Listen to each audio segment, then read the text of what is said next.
Sekarang saya akan melanjutkan tugas buku Sohino di pertemuan ke-6. Menggabungkan ajaran-ajaran yang beraneka warna itu menjadi suatu ajaran baru atau yang disebut eklektisisme. Setelah itu kemudian lahirlah aliran Neoplatonisme yang dipelopori oleh Plotinus yang hidup pada tahun 205-270.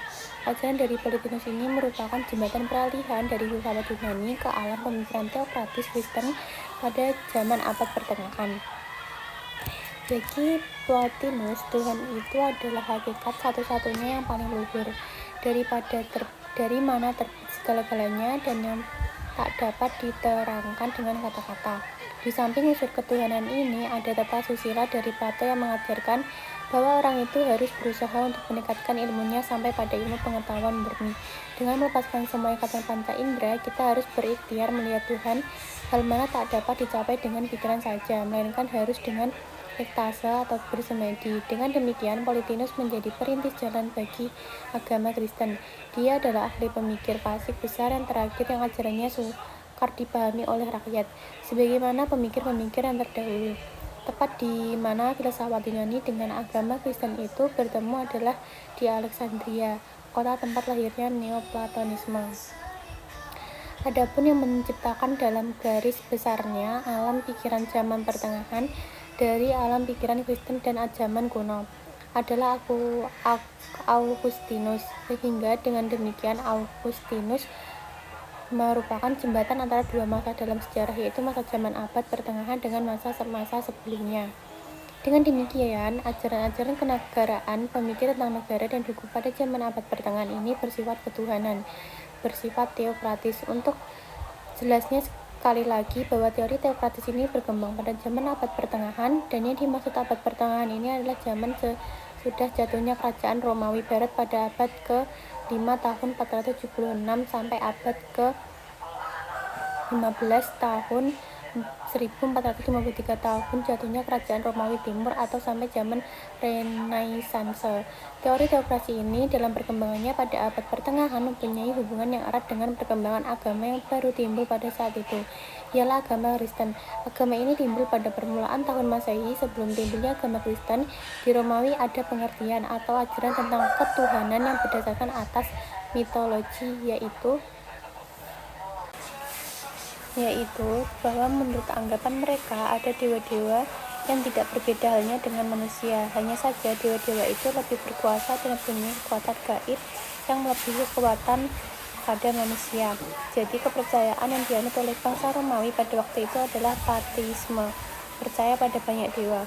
Oleh karena itu, tidaklah mengherankan kalau kemudian timbul agama yang mengajarkan adanya satu Tuhan, yaitu agama Kristen. Mula-mula agama ini merupakan agama yang terlarang. Penganutnya selalu dikejar-kejar, kemudian dibuang atau dibunuh. Oleh karena itu, semua agama tersebut dianut dan dilakukan dengan secara diam-diam. Apa sebab agama ini semua dilarang? Sebabnya ialah bahwa seperti telah dikatakan di atas, agama Kristen mengajarkan adanya kepercayaan pada satu Tuhan. Ini adalah bertentangan dengan kepercayaan dianut oleh bangsa Romawi pada waktu itu, yaitu panteisme. Juga agama ini semula mengajarkan pandangan hidup yang mengancam kekuasaan serta kewibawaan raja. Misalnya, orang tidak perlu mentaati peraturan-peraturan negara yang bertentangan dengan keyakinannya, lebih-lebih kalau peraturan negara itu bertentangan dengan ajaran-ajaran agama. Akan tetapi, karena berkat ketabahan dan keuletan dari para penganut lama-kelamaan, agama ini tidak mati atau musnah, melainkan malahan mendapatkan lingkungan hidup yang makin meluas, dan akhirnya malahan dianut oleh pejabat-pejabat negara dan kemudian diakui oleh negara sebagai agama resmi daripada negara. Kaisar-kaisar kemudian memberikan perhatiannya kepada kaum Kristen ini. Kaisar Commodus, yaitu hidup pada tahun 180 sampai 192, adalah yang pertama-tama menerikan agama Kristen dan memperbolehkan para penganutnya berada di sekitarnya. Setelah agama Kristen ini diterima sebagai agama resmi daripada negara, kemudian timbullah suatu susunan gereja sebagai bentuk organisasi daripada agama tersebut, yang ada hubungannya dengan soal-soal keduniawian dan kenegaraan. Suatu kesatuan yang semula ditolak sama sekali oleh gereja, karena semula gereja hanya berkecimpung dalam soal-soal keagamaan saja. Akan tetapi yang lambat laun soal-soal keduniawian dan kenegaraan itu dalam perkembangan agama selanjutnya merupakan suatu hal yang tidak dapat diabaikan. Susunan organisasi gereja tersebut yang dipimpin oleh seorang paus, organnya menyerupai dengan organ-organ organisasi negara yang dipimpin oleh raja. Mulai saat itulah sesungguhnya timbul pokok persoalan, pokok pembicaraan dari para sarjana pada zaman abad pertengahan, para sarjana teokratis. Apakah pokok persoalan atau pokok pembicaraan tersebut? Tidak lain ini adalah seperti yang telah disebutkan di atas, yaitu siapakah di dunia yang dianggap sebagai wakil daripada Tuhan, jadi yang memegang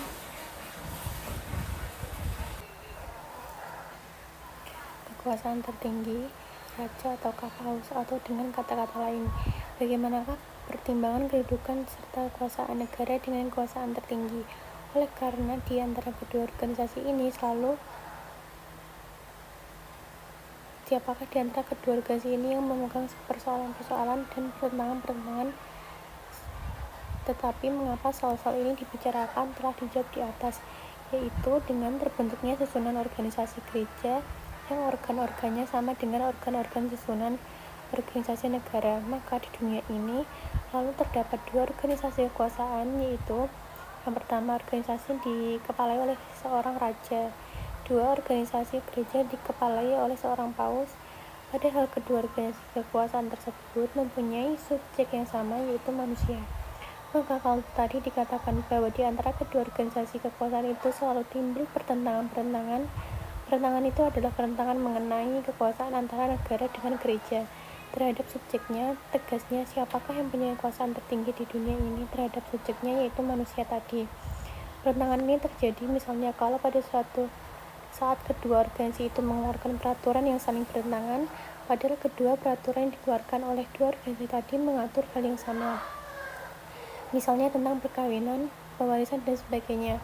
Maka peraturan yang manakah yang harus ditaati oleh para subjeknya tadi. Inilah yang selalu menimbulkan kebingungan, padahal pada waktu itu organisasi gereja betul-betul mempunyai alat-alat perlengkapan seperti yang dimiliki oleh organisasi negara, misalnya badan perundang-undangan, pengadilan, keuangan, dan sebagainya. Dan masing-masing peraturan tadi, baik dari negara maupun dari gereja, itu mempunyai sifat mengikat yang boleh dikatakan sama, dan bila tidak ditaati dapat menimbulkan sanksi-sanksi tertentu. Soal inilah nanti yang akan dibicarakan oleh para sarjana pada zaman abad pertengahan untuk mendapatkan pemecahannya. Tetapi sebelumnya membicarakan ajaran-ajaran daripada sarjana tersebut, baiklah diketahui terlebih dahulu bahwa zaman abad pertengahan yang berkembang selama lebih kurang 10 abad itu, yaitu dari abad ke-5 sampai abad ke-15, sesungguhnya terbagi dalam dua masa, dua zaman. Pembagian tersebut ditandai dengan adanya atau terjadinya peristiwa besar, yaitu perang salib. Kedua zaman tersebut ialah yang pertama zaman abad pertengahan sebelum perang salib, abad ke-5 sampai abad ke-12. Yang kedua zaman abad pertengahan sesudah perang salib, abad ke-12 sampai abad ke-15.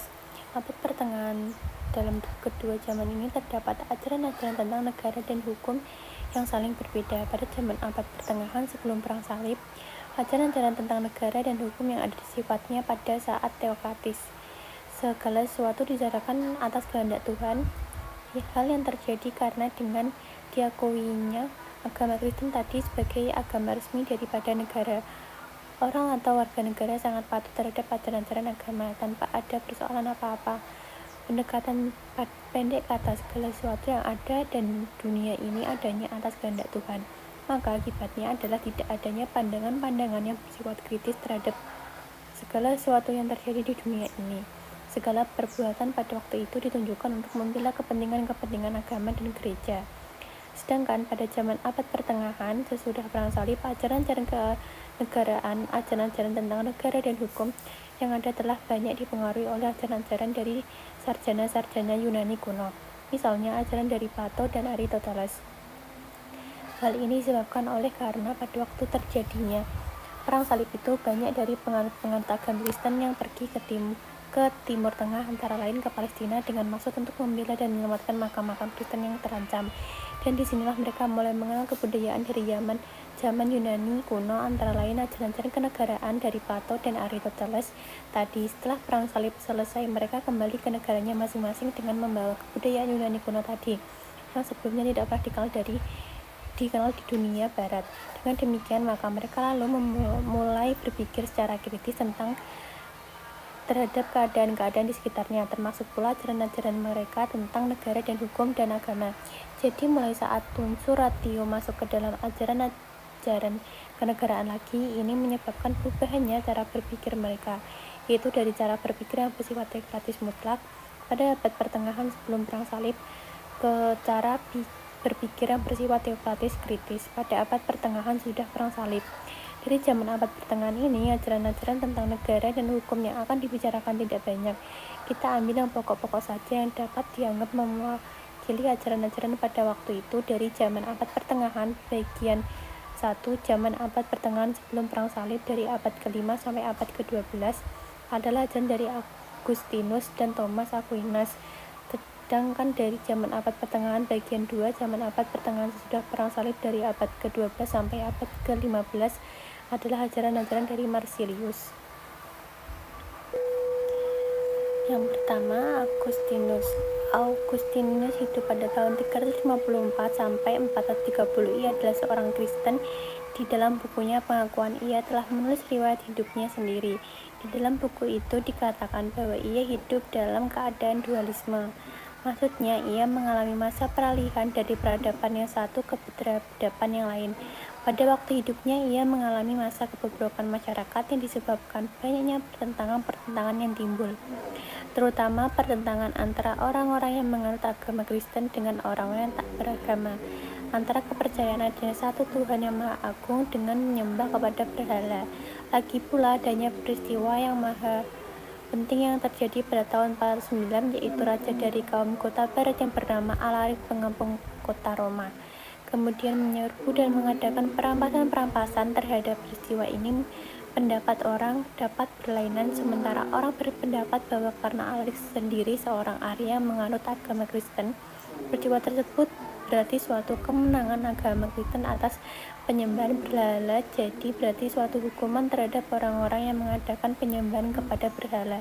Tetapi sementara itu, di pihak yang lain, orang berpendapat dulu dalam keadaan tidak beragama, keadaannya tenang-tenang saja. Alangkah bedanya keadaan sekarang di bawah agama Kristen.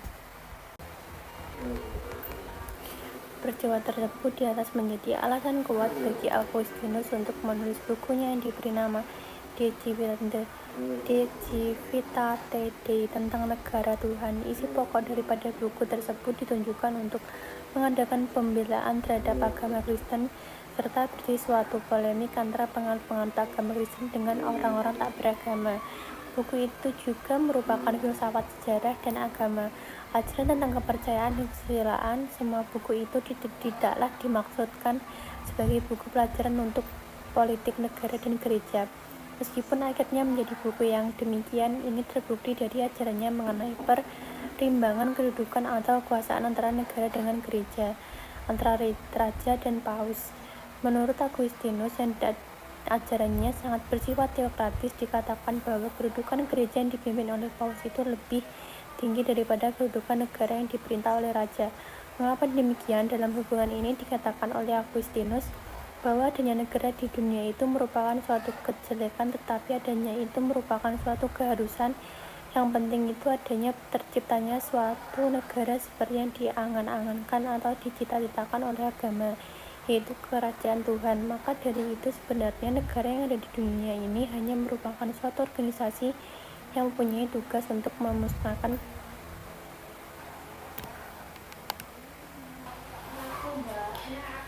bahwa negara mempunyai kedudukan atau kekuasaan yang lebih rendah dan perintah-perintah agama dan musuh-musuh gereja.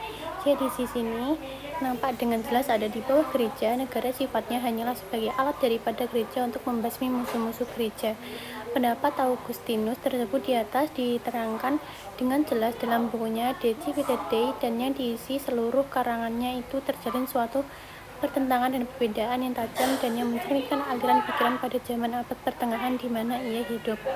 Dalam bukunya tersebut, Agustinus menyebutkan adanya dua macam negara, yaitu satu, civitas Dei atau negara Tuhan. Negara ini sangat dipuji oleh Agustinus karena ini adalah negara yang diangan-angankan diciptakan oleh agama. Kedua, civitas terrena atau diaboli atau negara iblis atau negara duniawi. Negara ini sangat dikecamkan dan ditolak oleh Agustinus. Negara yang paling baik itu adalah negara Tuhan, akan tetapi negara ini tidak akan pernah tercapai di dunia. Tetapi semangatnya dimiliki oleh sebagian dari orang-orang di dunia ini, dan mereka ini harus selalu berusaha untuk mencapainya. Dan orang yang dapat mencapai negara Tuhan ini dengan perantaran gereja sebagai wakil daripada negara Tuhan di dunia ini. Tetapi sebenarnya orang-orang yang berada di luar gereja pun dapat mengusahakan tercapainya negara tersebut, asal mereka itu mentaati perintah Tuhan. Jadi sungguhnya negara duniawi dan gereja itu tidaklah seluruhnya sama dengan pengertian negara Tuhan dengan negara iblis. Akan tetapi gereja-gereja duniawi kebanyakan adalah civitas terrena atau diaboli sungguh-sungguh. Sebagai bukti misalnya Romawi. Demikian Agustinus yang selanjutnya dengan itu pula mengkritik pendapat Cicero dalam bukunya Republik, sebab di situ dirumuskan negara sebagai suatu bangsa, sedangkan pengertian bangsa tak pernah dikenal oleh kerajaan Romawi. Yang dikenal ialah pengertian orang banyak dipersatukan karena perintah dari seorang penguasa dan karena diadakannya perjanjian. Kerajaan Romawi tak pernah merupakan negara karena tak pernah pemerintahannya didasarkan atas keadilan. Karena itulah Romawi jatuh dalam kebobrokan yang sekaligus memperlihatkan bahwa mereka sangat bernafsu akan kemegahan dan keduniawian. Kemudian Agustinus selanjutnya mengatakan bahwa Cicero telah mengalami suatu kekhilafan karena ia berpendapat bahwa negara itu adalah merupakan penjelmaan daripada keadilan. Sedangkan sungguhnya keadilan itu hanya mungkin dapat dicapai dalam negara yang diperintah oleh agama, yaitu dalam Civitas Dei. Seluruh pikiran Agustinus ditunjukkan kepada hari kemudian dengan mengesampingkan sejarah dari masa-masa yang lampau, dan pikirannya itu pula belum merupakan pengertian yang tegas, seperti pendapat Agustinus yang menyarankan bahwa pengertian negara dengan pengertian masyarakat. Pendapatnya bahwa gereja dianggap sebagai bayangan daripada civitas Dei di dunia ini yang luas meliputi seluruh dunia atau keduniawian. Negara diperoleh dari pemberian gereja. Hal ini mengingatkan kita kepada teori dua pedang. Waktu itu orang sedang ramai membicarakan mengapa kekuasaan Paus, terutama sesudah perang salib, sangat terpengaruh oleh soal-soal keduniawian. Sedangkan pada saat itu baru saja dilahirkan suatu politik dari Paus yang bersifat membebaskan gereja dari segala urusan keduniawian dan bertujuan memperdalam kehidupan keagamaan.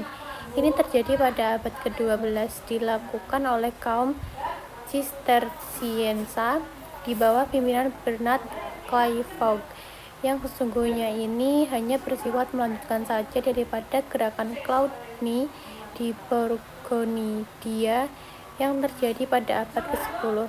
Terhadap kenyataan di atas, Bernard Clairvaux dalam bukunya yang diberi nama De Consideratio perihal tinjauan kebatinan berpendapat bahwa Paus yang mengejar Tuhan keduniawian adalah bersifat budak dan tidak sesuai dengan martabatnya. Orang pada waktu itu juga sedang ramai membicarakan tentang hukum, tetapi yang dimaksud itu bukanlah hukum dari Tuhan, melainkan hukum dari Justinianus. Kemudian ia membuktikan benarkah bahwa Paus telah terpengaruh oleh soal-soal keduniawian dengan teori dua pedang tersebut. Dengan dua pedang itu dimaksudkan adalah kekuasaan kerohanian atau keagamaan. Jadi kekuasaan gereja atau Paus dengan kekuasaan keduniawian yaitu kekuasaan negara atau raja. Dengan ajaran dari dua pedang itu bahwa Paus menghadiahkan pedang duniawi, pada hakikatnya berarti Paus telah melepaskan dari tangannya kekuasaan keduniawian, sehingga yang tinggal padanya adalah kekuasaan keagamaan atau kerohanian saja. Karena kekuasaan keduniawian tidak sesuai dengan martabat gereja yang selalu mengajurkan kehidupan yang alim dalam suasana ketentraman.